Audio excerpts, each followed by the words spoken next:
Welcome back, everyone. I'm Sarah Peck, and this is the Startup Pregnant Podcast.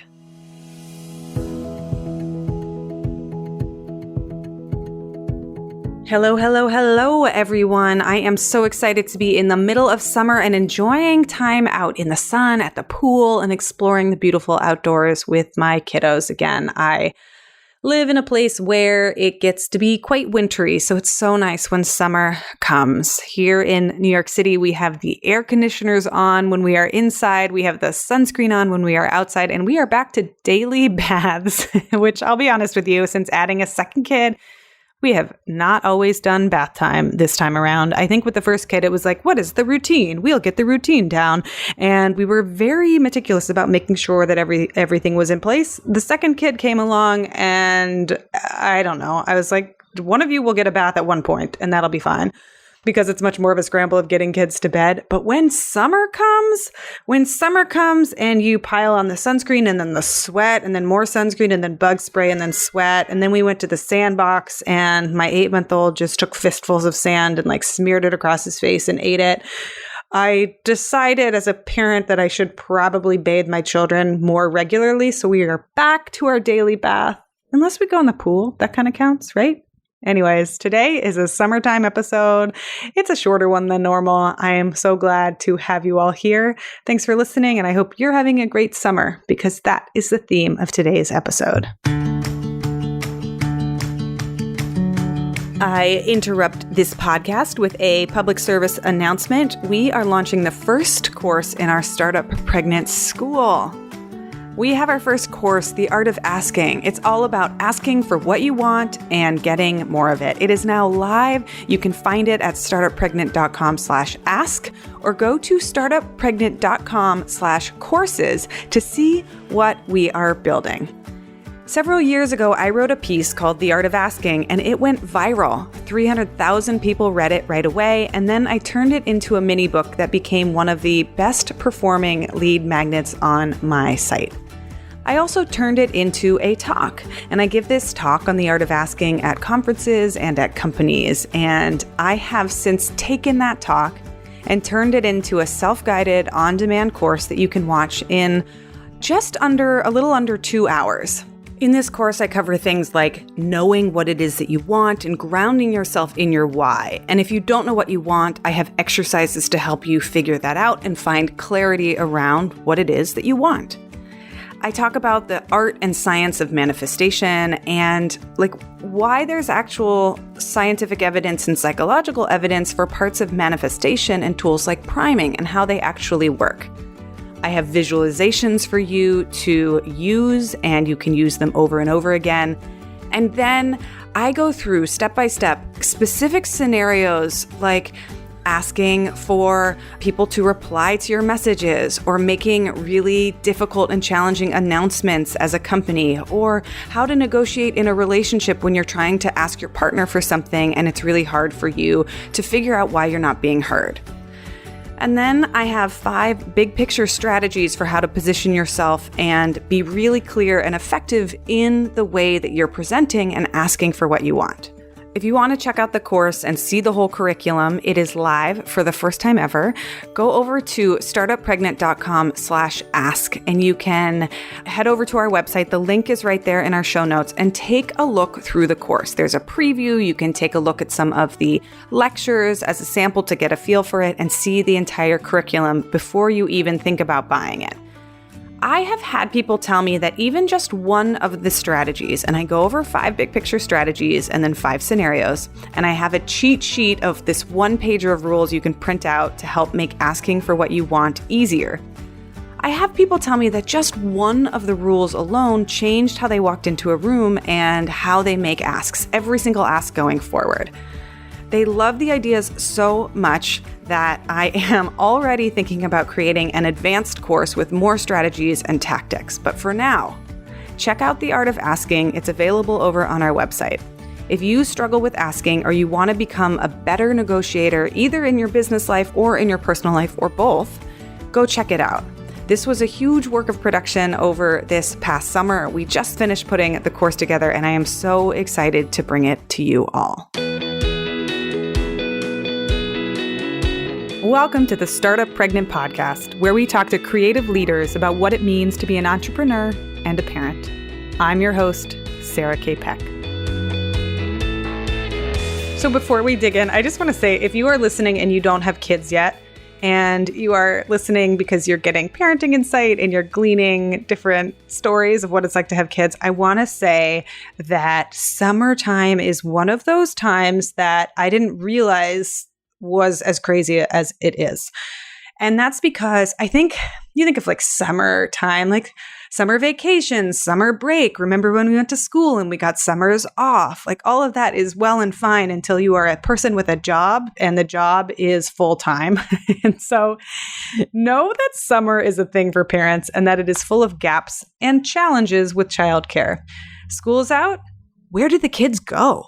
Well, summer camp for one, or other alternative daycare possibilities, or if you have a nanny, you can work with a nanny. But the logistical scheduling nightmare that is childcare, especially in the summer, there's this week at the beginning of the summer where school lets out, but summer camps haven't started yet.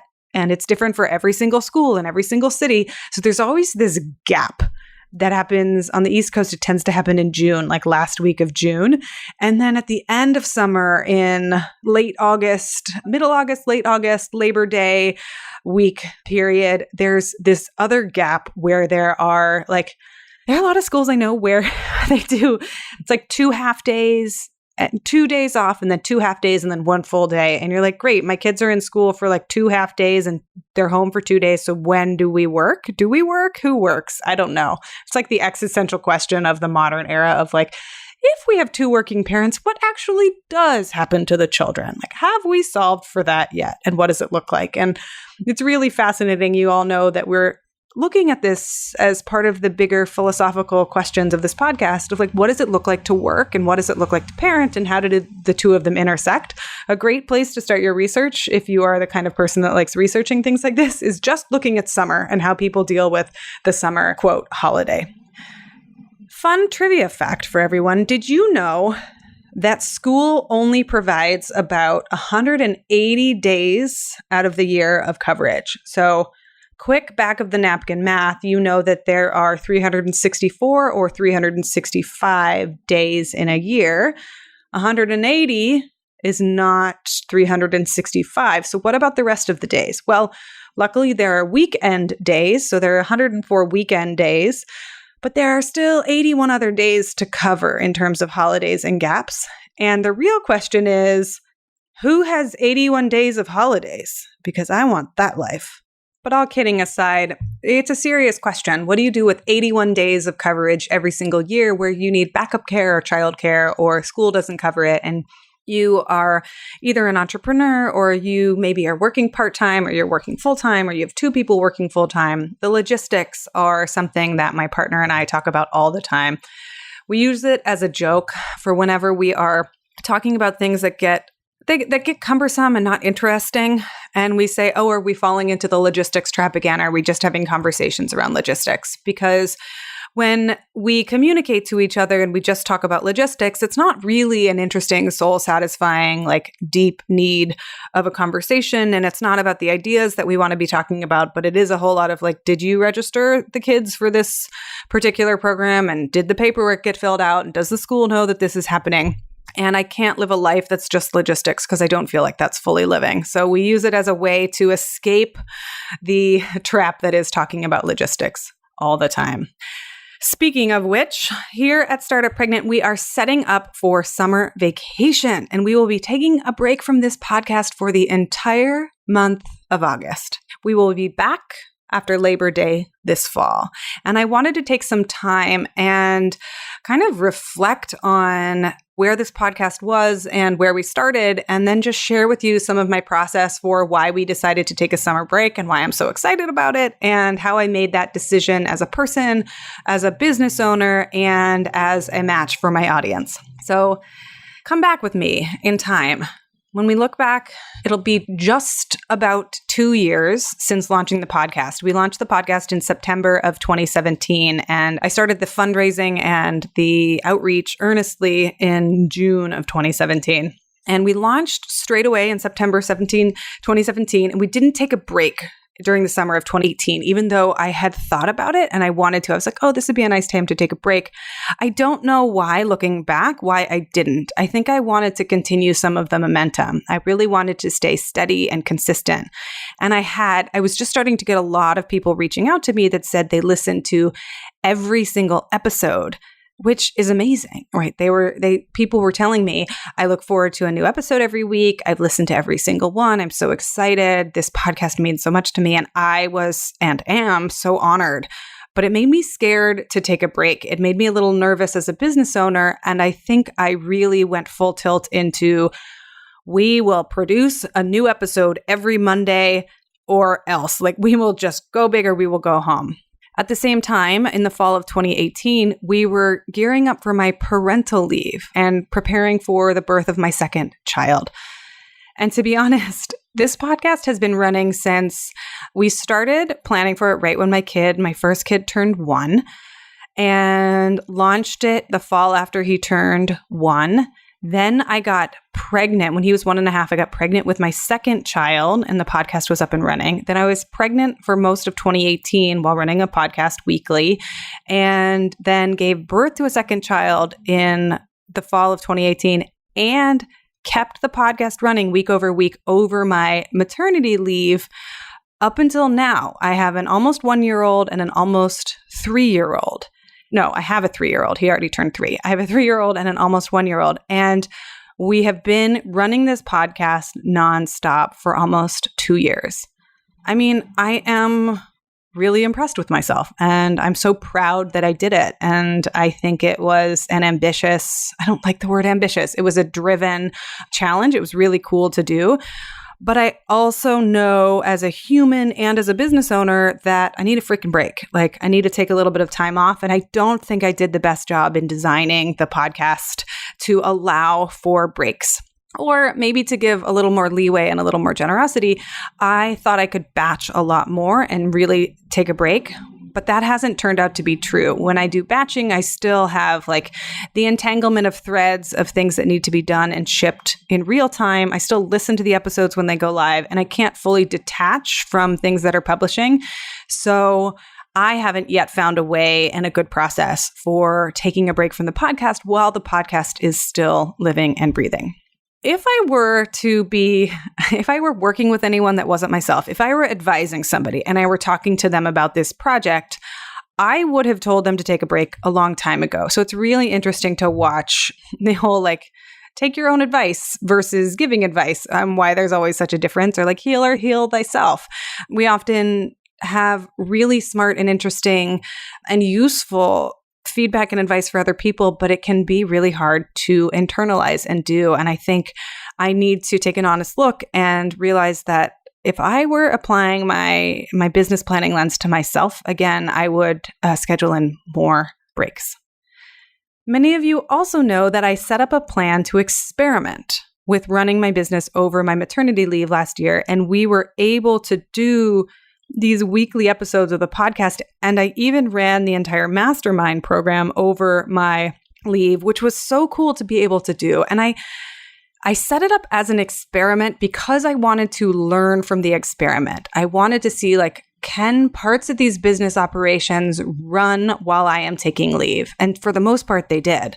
I was able to go on leave and be about 10 to 20% dialed into work, not very much, because I had an operations point person. I had guest teachers taking my place. I had set the schedule of the mastermind so that I didn't need to be on during those first 3 months postpartum.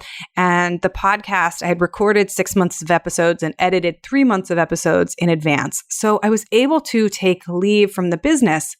But that's a different thing. That is because as a human, I was birthing another human. That's a different thing from a business taking a break or from a person taking a break, which I think are also important. And I forgot to layer in, probably out of fear, right? Probably out of worry. It's hard to also then schedule your vacation when you feel like you're just getting back into work and you're trying to stay caught up or stay in the mix or just maintain any momentum that you built. So what actually ended up happening was a little bit different than what I had planned. I wanted to be 6 months in advance, and We ended up being about 3 months in advance for the podcast, and shipping new episodes became really challenging and really time consuming at a time when I was even scarcer for having extra time, and I was more in need of rest in that postpartum period, because recovering from, doesn't matter, 1 kid, 2 kids is no joke. And it's not a marathon. People are like, oh, it's a marathon, not a sprint. But a marathon is done in a day and you recover in like 2 weeks. It's an everyday, long-term kind of pacing. It is something that takes a lot of attention and consistency to stay rested enough to be able to use your brain and sane enough to be able to make good decisions and wise enough to slow down to really understand, like, okay, I'm in this for the long term. I want to stay steady. And I, as a human being, am also an integral part of this business.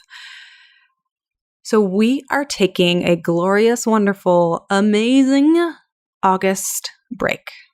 And to make it truly a break, against the advice of some of my business friends who say that consistency is queen, even I say this at times. I think I have an episode scheduled to come out at some point in the next year that's like, consistency, stay consistent. I do believe stay steady, stay consistent, stay here. But in order to truly make it a break for me personally as a business owner, is that I need to know that we are not going to be publishing episodes over the next month. It is so important that we take a full break from publishing for my brain, for my sanity, for recalibration, for recharging, that even if it would be better for me to release weekly episodes, I am going to go against that as a business, because one of the things that my business also needs is me as a human. I know as a business owner with my style and my personality that I would not fully be able to rest and be away if things keep churning along without me there.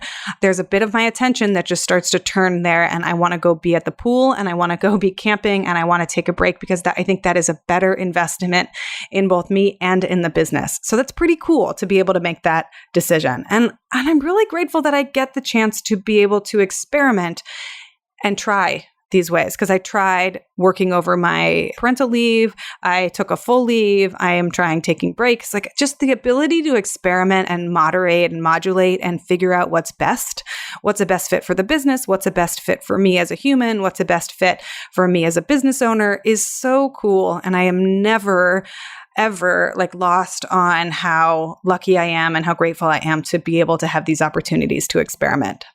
When thinking about designing a business, it's important to design the kind of business you want to be living in. For me, it has always been one of our long-term goals to take August off every year from business and to enjoy summertime and fun time with our kids. We want family time, and I want to be the kind of business owner that takes breaks and has deep periods of rest, not only for the pure enjoyment of the rest, but also because of how wonderful they can be as a counterpoint for doing great work and for recharging and actually realizing, paradoxically, your potential because you're able to take breaks. It's something we don't do enough in our culture, and I want to not only live it, but I also want to model it. I also hope to take a winter holiday, a week-long spring break, and quarterly breaks to be with my kids. In addition to this August vacation, whether the August vacation is 10 days or 2 weeks or a full month, that remains to be seen as we grow both the business and I see what my kids' lives look like when they are in schools. But I want to talk about this and move towards the business strategy side, which I was just starting to hint at. The reason that I started to think about taking a break and doing a summer vacation, and maybe this applies to you, which is why I'm taking the time to articulate it, is because as I look forward towards where this podcast is going and I look backwards at where we have been, I am at a distinct moment in time where I have 2 years of content and over 100 episodes here in our library, and a different strategy is needed for launching and creating the start of a project than is needed for sustaining and growing a project. There are different phases of business and different types of attention. And when we have limited resources like time, energy, and money, then it's important to focus on the most important thing at any given time. So going forward, when we come back in September and into 2020, you are going to see our episodes change slightly going forward. You're going to see us have, you may or may not be able to tell, but we can go into the strategy behind it at a future date in a later episode. But we are changing a little bit of how we do the interviews and how I do the interviews. We are layering in some more mini episodes, and we are keeping our structure and our rhythm. We're keeping our cadence, so there will still be weekly episodes, but I am taking the intensity of the interviewing process and the number of interviews we do down a notch. And we will be replaying some of our past content, some of our best ever episodes, so that we will have a weekly show and we will continue to be in everybody's podcast player every single week, but we are going to slow down the intensity of the effort. My original goal when I started this podcast was to start conversations around motherhood and parenting and working, conversations that I didn't see happening. We've now had over 100 of these conversations, and we've gotten so much amazing feedback about the episodes. But I have a hunch that we're still playing kind of small. At least I think so. I think the podcast, we currently have amazing devoted listeners, and we have people who say that the podcast has changed their life. But I think we can reach a lot more parents and entrepreneurs who, frankly, I would be thrilled to reach. Each episode currently takes about 5 to 8 hours per week to produce, plus more time in researching behind the scenes and reading the books of everybody that I'm meeting, plus vetting all of the candidates and doing outreach and organizing and calendaring and scheduling. And that amount of time out of every single week is a huge amount of time for this project. Now that we have this big platform and this bulk of content, I am shifting my focus as a business owner towards expanding the number of people who get to listen to us and the content that we already have. And I'm shifting from the huge swell of push over the last 2 years of content creation and taking about half that energy over towards marketing. You can't add new projects to your plate in a vacuum. Something has to shift and come off of your plate first. This is one of the biggest pieces of being a business owner and being an entrepreneur, especially a solopreneur, but also leading any size company that I constantly see people trip up on. And some of my favorite books are Essentialism and The One Thing, because they talk about how critical it is to focus and figure out what that one thing is that you do. And for me to say right now, okay, we're going to continue this rapid pace of podcasting, and we're going to add this whole additional project in terms of marketing and outreach, and we're going to add these other projects because there's so many projects going on behind the scenes. It's not possible. And we get more efficient, we hire more people, or we shift our focus and we prioritize. So this is exciting. This is really exciting. And coming up, you're going to see me shifting the podcast creation process a bit and doing things in a slightly different sequencing and a slightly different pace, but still bringing weekly content, which I'm thrilled about. This allows us to open up bandwidth towards projects I'm really curious about right now, from digging into advertising and promotion to building out the next scale of the Wise Women's Council for 2020, which is coming up soon, to expanding the organic reach of our podcast, because we now have really interesting data and keyword searches that are bringing people to our site through organic reach. And there are so many opportunities and places I want to spend my attention that I want to spend it wisely. Sometimes in order to unlock the next piece of the puzzle, you have to try new things. You can't keep doing things the way they've always been done and expect new results. The attachment piece is real here. I find myself wanting to do things the way they've always been done, the way they've been done before, because that's the way it's always been done. And it's the way that feels familiar. And well, it's kind of working, so why not stick with it? But that's a safety trap in a lot of small businesses. Just because you've done it one way does not mean that's the way you need to keep doing it. There are small examples of this everywhere. For example, I was trying a new email client called Superhuman, and I was switching from the Gmail interface to the Superhuman interface, and I was trying to learn the new system and the new command line, and I was getting really puzzled over it. And they said, during the training, just try it. Try this as your default platform. And I went through the typical learning curve that happens, which is you try something new and it's not as fast as the old thing. And you're like, oh, this is frustrating. I want to go back to the way that I know. I want to go back to the way that's familiar. But about 3 or 4 days went by, and then I went back and I realized I missed parts of the new system because the new system was so much better. I said, well, that's fascinating. And I had almost made the entire transition over, which is wild. We can learn things much faster than we realize, and shifting to the new system is sometimes prevented only by the architecture of our minds, by our brains that tell us it's too hard. I don't want to learn something new. But if we just jump in and learn it, it actually gets better faster. Another example, I was talking to a good friend of mine about exercise and parenting and how sometimes you need to go to the gym because it's going to make you feel better, and you know it will. It's going to release some of the stress. You'll lower your anxiety. You'll get some good feeling endorphins, and you'll be more tired, and you'll go to sleep better that night. And you're like, yes, I needed that workout. And other times you go to the gym and you're really tired, and what you need is rest, and you need to back off. And you don't actually need more on your plate or more load or more weight on your shoulders. But what you need is rest and restorative practices. And coming from somebody who loves being in my physical body and being in movement, that's saying a lot for me. So as I close, I want to just share with you, I'm really curious about this middle space going forward, what it looks like to be driven and motivated and eager to do work in this world, but also what it looks like to slow down just a hair and let it take its time. It's like slowing down so that we can keep going in a way. Taking the breaks we need to recharge and allowing that time of rest and recovery to be something that actually helps us go faster. It lets us stay in the game. One of my favorite stories of paradox is the story around cars and why cars have brakes. A lot of people think that brakes are part of the car's infrastructure because the car needs to stop. The truth is, a car has brakes, not because the car needs to stop. I mean, that's true, but what is stopping for? The ability to push the brake means that you can accelerate because you have the safety of the brake. Brakes allow us to go fast.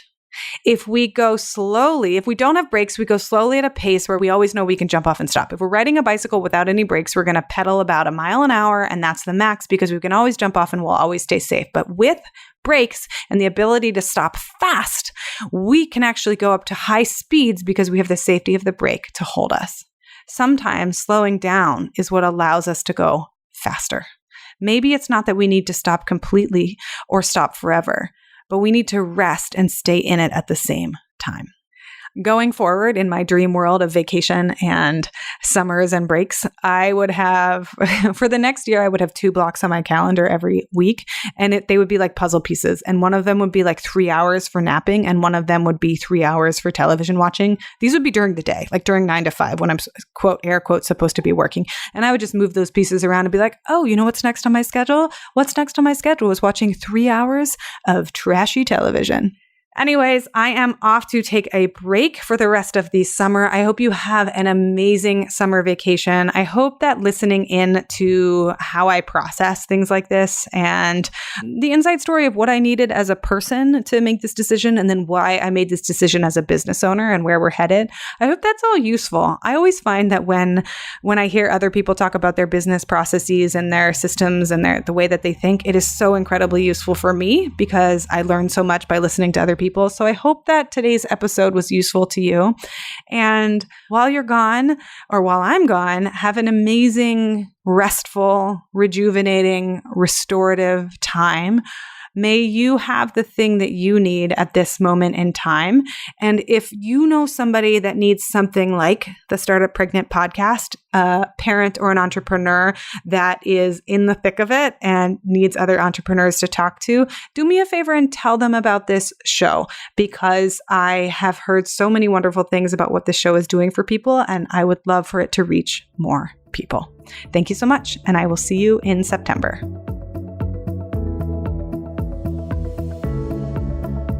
Thanks everyone for listening. And if you found this episode useful, valuable, and informative, I have a few more episodes that you might appreciate that talk a little bit more about issues that we brought up today. Go back in time all the way to episode number 2 for our interview with Annie Dean and looking at how we can design flexible workplaces that make more sense for parents and families. Or, if you're fired up, check out episode number 23 with Sarah Lacey of Chairman Mom, where she talks all about overthrowing the patriarchy and why there may be a power or political agenda behind not granting paid leave policies. If you want to dive into more on the conversation about race, social justice, and getting politics into your business and what that looks like, check out episode 36 with Tepsi. 2 more that you might like include Planning Ahead for Maternity Leave as an Entrepreneur, episode number 65 with Ariana Taboada. And episode number 75, we talk about what it looks like to transition back to work after a career break with Rita Kakati Shah.